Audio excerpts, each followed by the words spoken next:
오늘 우리가 드리는 예배는 대림절 첫 번째 주일입니다. 교회력의 시작입니다. 태양력은 1월 1일을 기준으로 해서 시작됩니다. 그렇게 해서 1년 우리가 계산을 하고 있는데, 우리가 사용하는 이 태양력뿐만 아니라 우리가 달을 사용하기도 합니다. 여러분, 어르신들은 이제 음력을 잘 하시죠. 생일도 음력 몇월 며칠이다.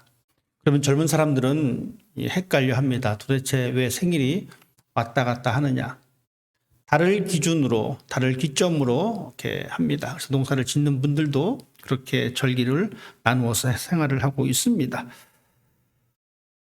태양력이 있고 음력이 있다면 교회력도 있습니다. 이 교회력은 무엇을 기준으로 삼냐면 예수님의 생애를 기준으로 삼습니다. 그래서 우리가 대림절 있고 오순절이 있고 성령 강림절이 있고, 이렇게 예수님께서 공생의 사역을 하시면서 1년 동안 거쳐오신 그 시간을 기점으로 해서 사용하는 것이 교회력입니다. 추수감사절이 지나고 성탄절이 크리스마스 이전 최대 28일부터 최소 22일 사이에 대림절 첫 주간이 시작됩니다. 오늘 우리가 대림절 첫 주간을 보내고 있습니다. 이 대림절은 아기 예수님께서 오심을 기억하고 또한 다시 오실 예수님의 오심을 기억하면서 지내는 절기이기도 합니다. 우리 주님은 2000년 전 이 땅에 오셨습니다. 그리고 우리 주님은 다시 오실 것입니다. 예수님은 하나님의 약속대로 이 땅에 오셨고, 또한 예수님은 십자가 고통을 겪고 난 이후에 또한 부활하시고 승천하시면서 다시 오시겠다라고 약속하셨습니다. 다시 오시겠다라고 약속하신 그 예수님의 약속 따라 예수님 다시 오시는데, 중요한 것은 그 시기와 장소는 철저히 비밀에 감춰져 있습니다. 아무도 그 시기를 알 수 없고 아무도 그 장소를 알 수가 없습니다. 하지만 사람들은 이 시기를 예측하려고 합니다. 우리가 알고 있는 이단들 가운데 이런 사람들이 많이 있습니다.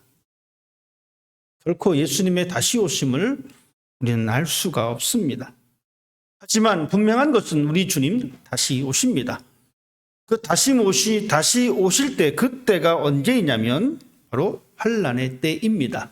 성경은 그것을 분명히 또한 말씀해 주고 있습니다. 환난의 때를 말해주고 있지만 그것이 언제인지 예수님도 모르신다라고 말씀하셨습니다. 대신에 주님은 다시 오는 그 시간도 중요하지만 어떤 자세를 가지고 그 재림을 준비해야 되는지라고 하는 것에 포커스가 맞춰져 있습니다. 즉 예수님의 재림은 우리가 어떤 자세로 준비할 것인가가 더 중요한 포인트다라는 이야기입니다. 만약 우리가 예수님께서 다시 오신다라고 하는 사실과 그 시간을 안다면 사람의 마음이 참 간사합니다. 방종으로 치닫을 수밖에 없습니다. 정확히 30일 이후에, 30일 8시간 이후에 오신다라고 하면 우리는 그 전까지 우리 할 일을 해냅니다. 내 멋대로 살아갑니다. 그것이 우리의 모습이기도 합니다. 하지만 하나님은 그것을 말씀하지 않으셨습니다. 다시 오는데 그것을 기다리는 사람이 어떠한 마음 자세를 가지고 있어야 되는가라는 것에 예수님의 관심이고 하나님의 관심입니다. 그렇기 때문에 우리가 하나님의 자녀가 되었다면 예수님의 다시 오심에 대한 사건을 항상 기억하면서 살아가야 합니다. 다시 말씀드리면 우리 신앙인들은 긴장하셔야 합니다. 넋놓고 그냥 다니는 것이 아닙니다. 여러분, 우리가 교회를 다니고 이 시간 예배를 드리는 이 모든 것도 긴장의 관계 속에서, 그 상황 속에서 우리가 감당하는 사람이 되어야 합니다. 마태복음 24장과 25장 전체적인 내용은 이렇습니다. 예수님께서 마지막 때에 관한 말씀해 주신 것을 기록해 놓은 사건입니다.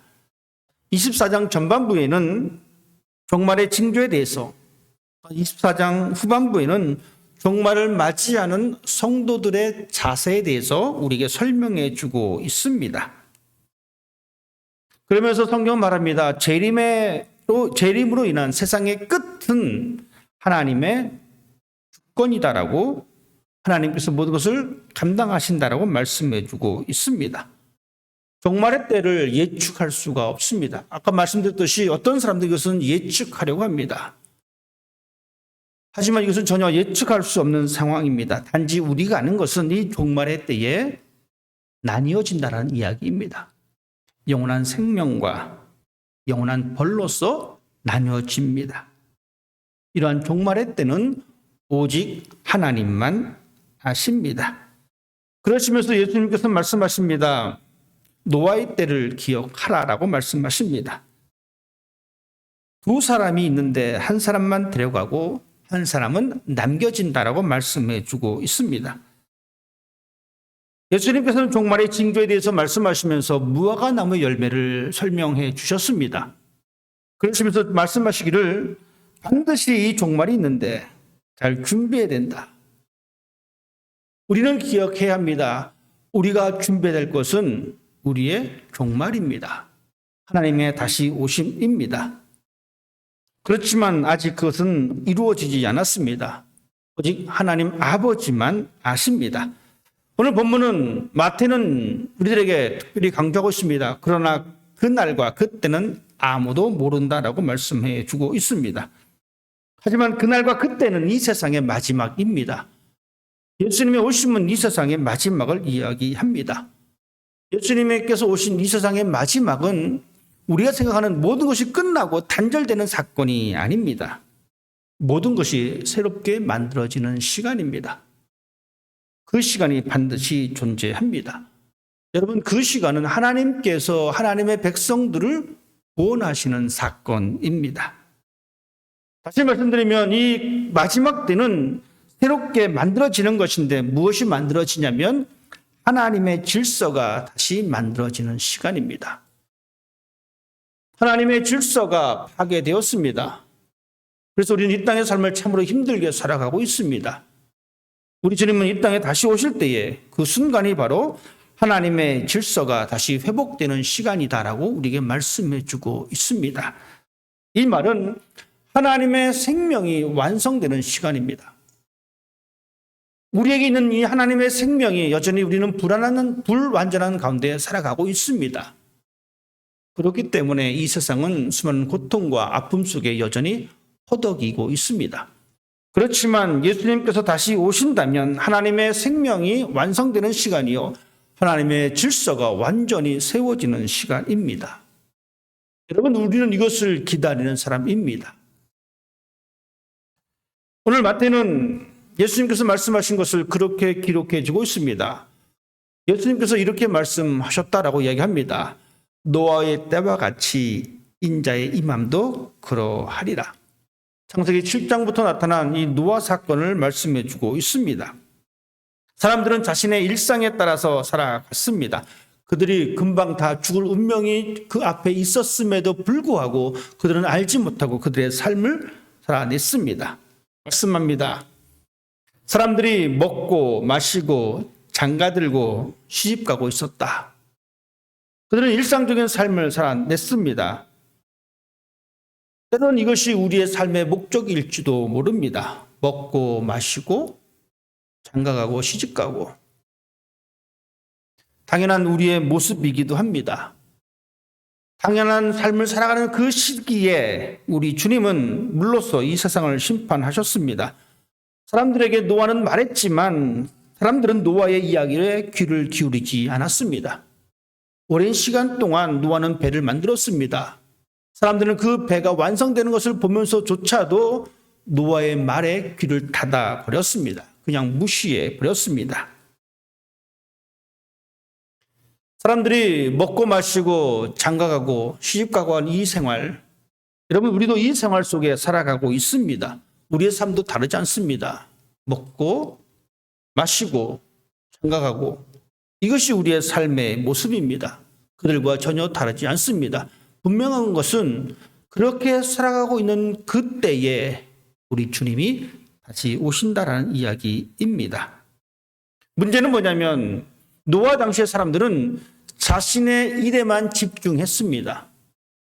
우리도 우리의 일에 집중합니다. 직장을 다니고 학교를 다니고 먹고 안 아프고 잘 사는 것에 우리의 삶을 집중시킵니다. 문제는 뭐냐면 우리가 그러한 삶에만 집중되어 있다는 것입니다. 노아가 배를 만들든지 말든지 사람들은 그것에 관심이 없었습니다. 나만 잘 살면 된다라고 생각했습니다. 우리도 마찬가지입니다. 우리만 잘 살면 됩니다. 다른 것에 신경 쓰지 않습니다. 하나님께서 무엇이라고 말씀하시는지 우리는 또한 신경 쓰지 않고 있습니다. 노아 시대의 사람들의 문제가 그것이었습니다. 하나님에 대한 소망이 없었습니다. 그때 그들은 전혀 예측하지 못한 그 시간에 하나님의 심판을 받을 수밖에 없었습니다. 우리 또한 마찬가지입니다. 돈을 열심히 벌고 노후를 위해서 저축을 하고 우리의 자녀들을 양육하고 이웃과 어떻게 좋은 관계를 유지하고 살까 이것에 관심이 집중되어 있습니다. 문제는 그것에만 집중되어 있습니다. 너무나 그것에만 집중되어 있습니다. 하나님께 소망을 두려고 하지 않습니다. 성경이 무엇을 말하고 있는지 별로 관심이 없습니다. 노아가 그렇게 배를 만들면서 하나님의 심판이 있다라고 말을 했지만 노아의 말을 들었던 그 사람들은 노아의 말에 관심이 없었습니다. 배가 점점 완성되는 것보다 내 재산이 불어나는 것에 더욱더 관심이 있었고 내가 좀 더 다른 사람들보다 잘 사는 것에 관심이 있었고 내 자녀들이 조금 더 성공하는 데 관심이 있었습니다. 물론 그것이 잘못된 것은 아닙니다. 우리는 건강해야 합니다. 우리는 때로는 부자가 되어야 합니다. 우리는 때로는 남들보다 더 잘 살아야 할 필요가 있습니다. 하지만 한 가지 더 필요한 것이 있습니다. 그것은 바로 우리의 소망을 하나님께 두는 것이어야 합니다. 이 모습이 우리가 가져야 할 모습입니다. 이 모습이 없을 때에 사람들은 심판을 받을 수밖에 없었습니다. 마지막 때의 특징은 하나입니다. 그들의 삶이 영적으로 무감각했다라는 이야기입니다. 왜냐하면 이 세상에서 먹고 사는 것에만 너무나 집중되어 있기 때문에 그렇습니다. 예수님께서 계속해서 말씀하십니다. 두 사람이 있는데 밭에서 일하고 있는 두 사람이 있는데 한 사람만 데려가고 한 사람은 버려둠을 당할 것이다.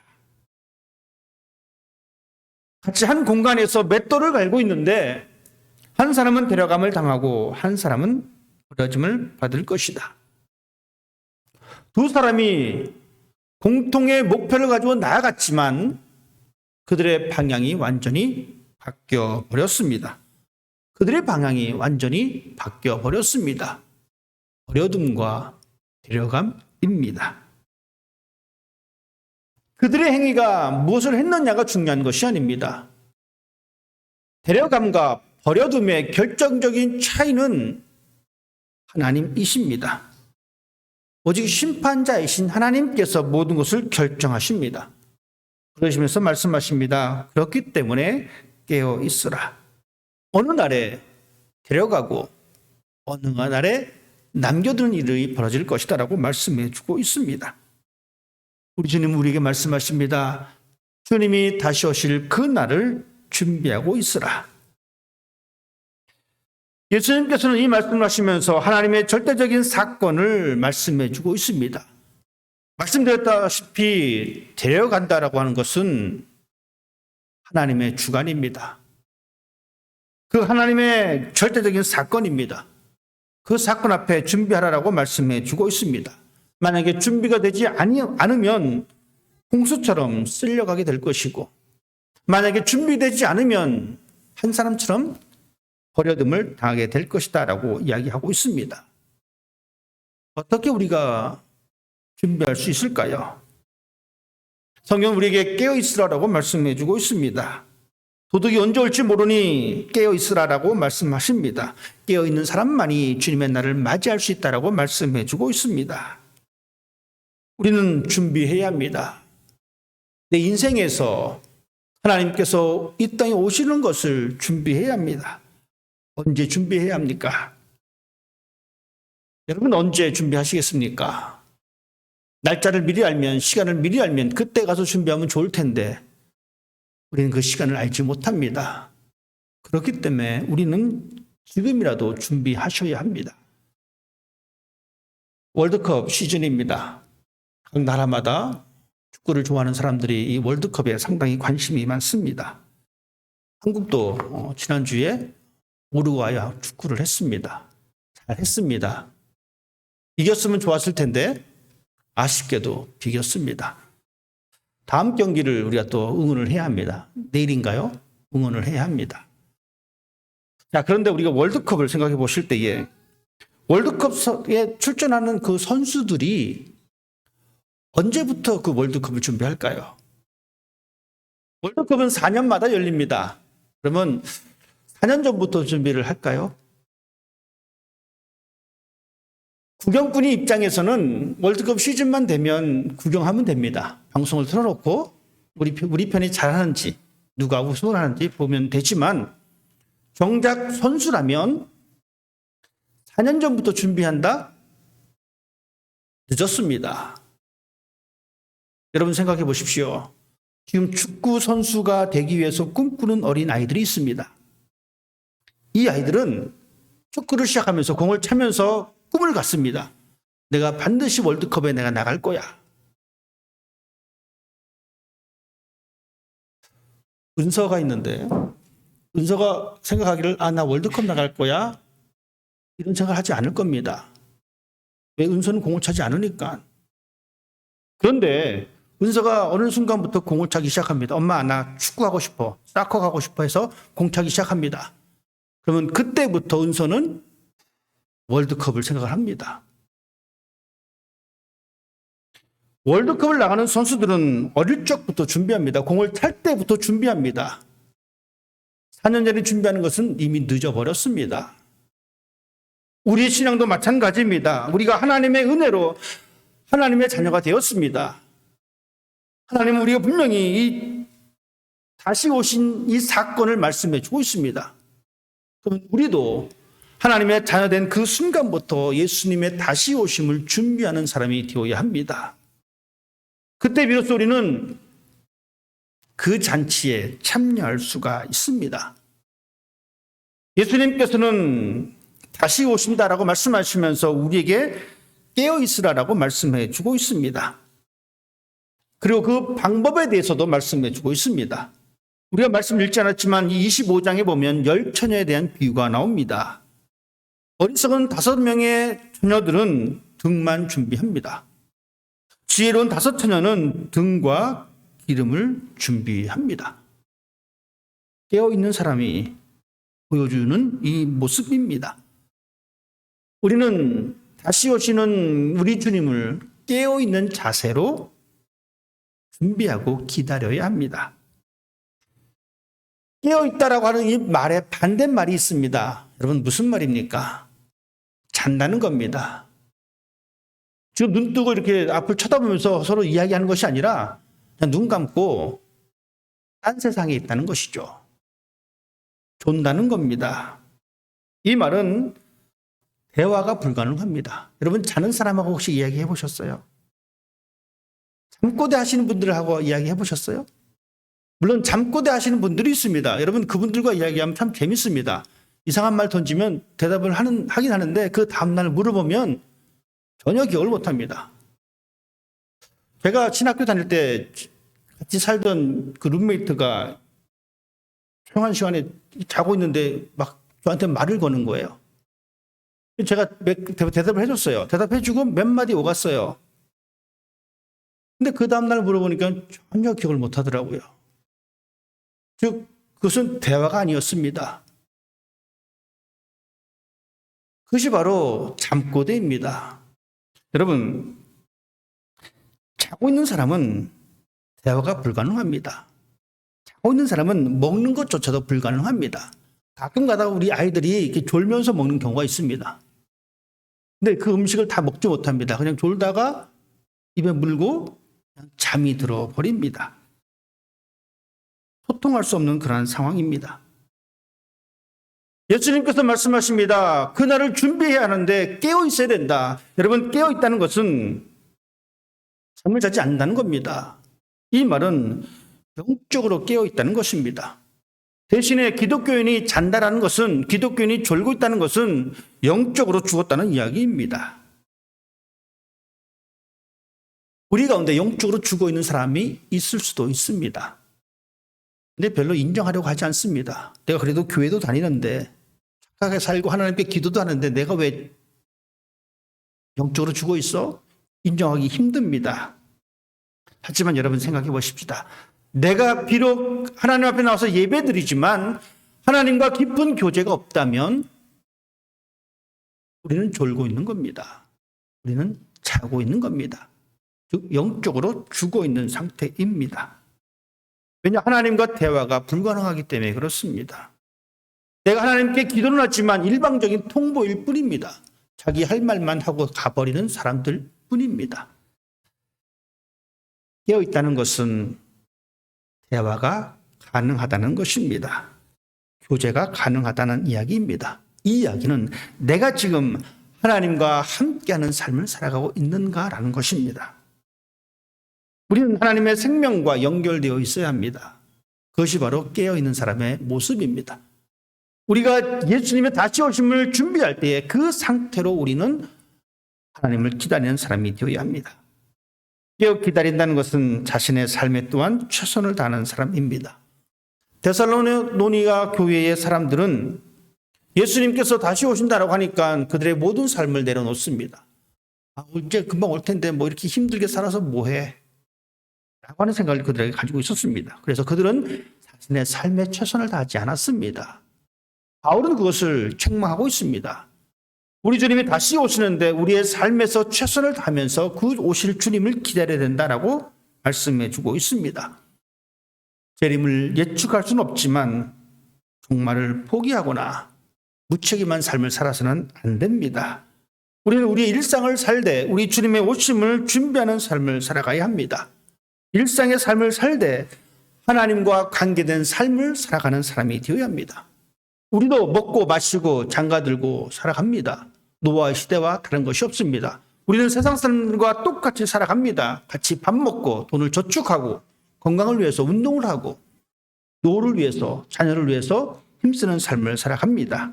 하지만 일상은 같지만 다름의 방식으로 살아가는 사람이 되어야 합니다. 삶의 방식이 달라야 합니다. 세상 사람들은 그냥 졸고 있고 자고 있지만 우리는 깨어 있어야 됩니다. 시대의 흐름을 알고 믿음의 눈을 열어서 하나님과 대화하는 삶을 살아내는 사람이 되어야 합니다. 우리 모두는 끝을 볼 줄 아는 사람이어야 합니다. 그 끝이 바로 예수님의 다시 오심입니다. 그 끝이 바로 이 세상이 다시 하나님의 질서로 세워지는 세상이요. 그 끝이 하나님의 생명으로 완성되어지는 세상입니다. 우리는 지금 살아있으나 우리의 생명은 미완성입니다. 우리는 그것을 기억해야 합니다. 그리고 그 끝날에, 그날에 우리의 생명이 완성된다라는 사실을 잊지 말아야 합니다. 그 나라를 상상하시면서 오늘을 살아가야 합니다.